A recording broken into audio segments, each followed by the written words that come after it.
YouTube, welcome to DigiTales. I'm Olivia and today we are at the VR show in Islington in London to check out some of the latest VR and AR experiences from Microsoft, Accenture, Spearhead, NASA and McLaren, just to name a few.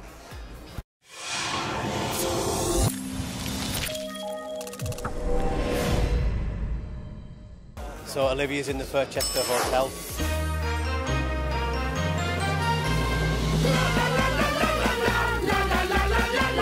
Welcome to the Furchester Hotel.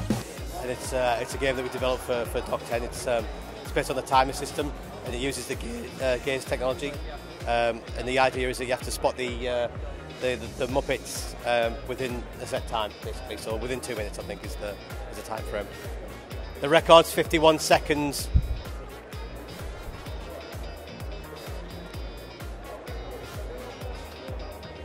She's done it.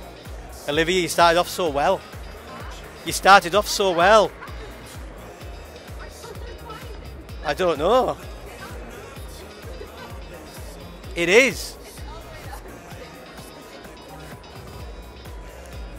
Oh, there he is. Oh. So the record was 51 seconds. I just tried the Furchester Hotel experience created by Spearhead Interactive. It was very, very cool. I definitely wish I had something like that when I was a kid to play on. It was really interesting. And I also beat the record. I got 48 seconds. Just shows how much time I spend on games.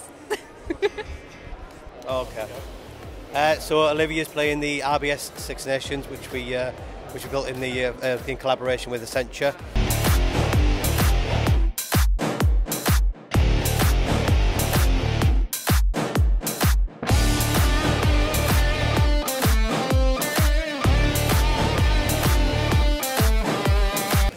Now the idea behind this is just to incorporate some fun facts about rugby into a VR environment, really.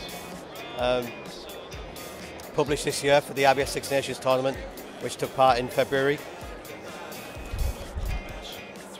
And what Olivia's doing right now is she's just using the Oculus Rift with the touch controllers, and she's using the left controller to point and the right controller to throw the ball at the targets.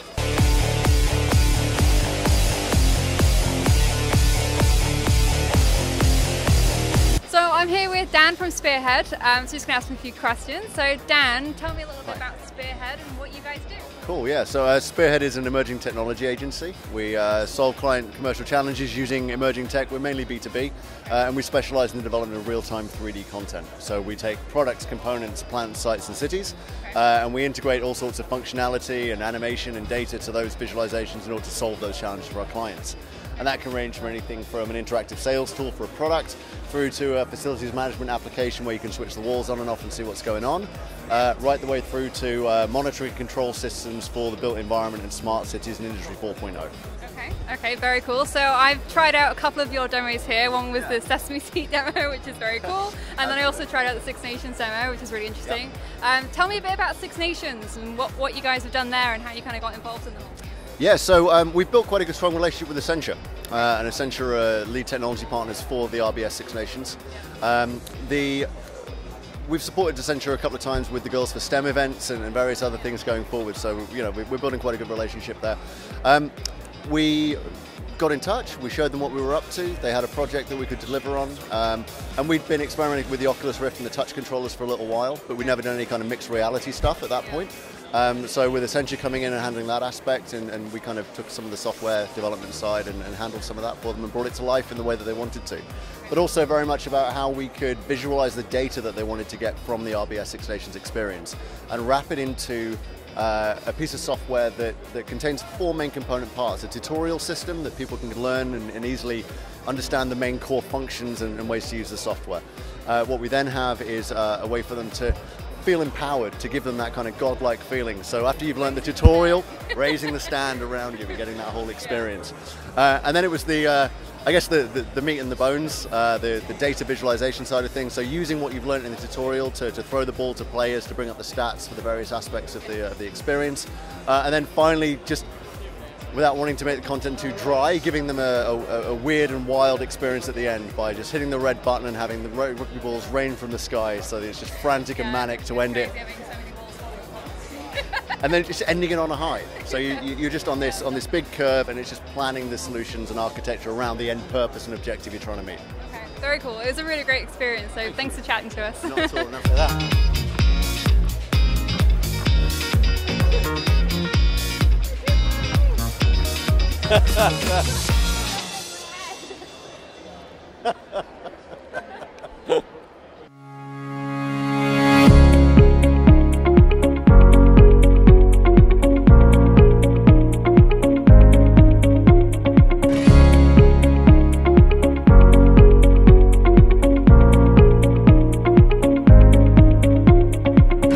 We're inside out tracking. There's a little camera that's on the side of the headsets that you see, and there's infrared LEDs around the camera.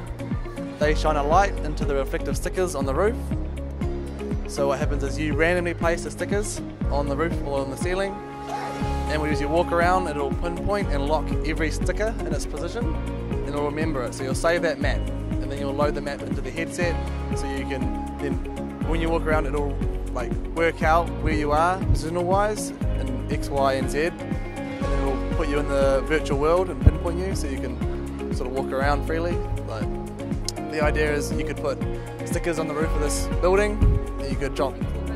You could put 100 people in there, and yeah, everyone could be in VR. There's two experiences. One of them is a snowy world where this pole in the middle of the room is a totem pole, like a stack of stones.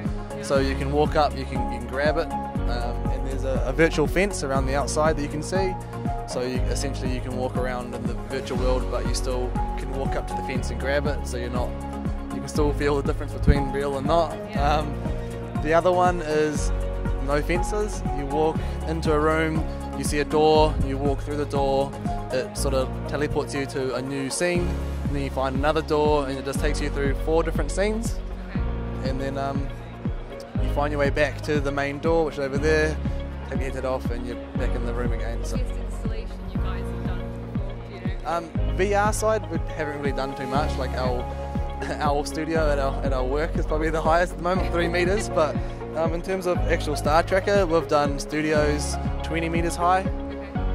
A broadcast system by Moses that we do already sell, and like we did the BBC elections, we've done movies with it. Like it's a working tracking device.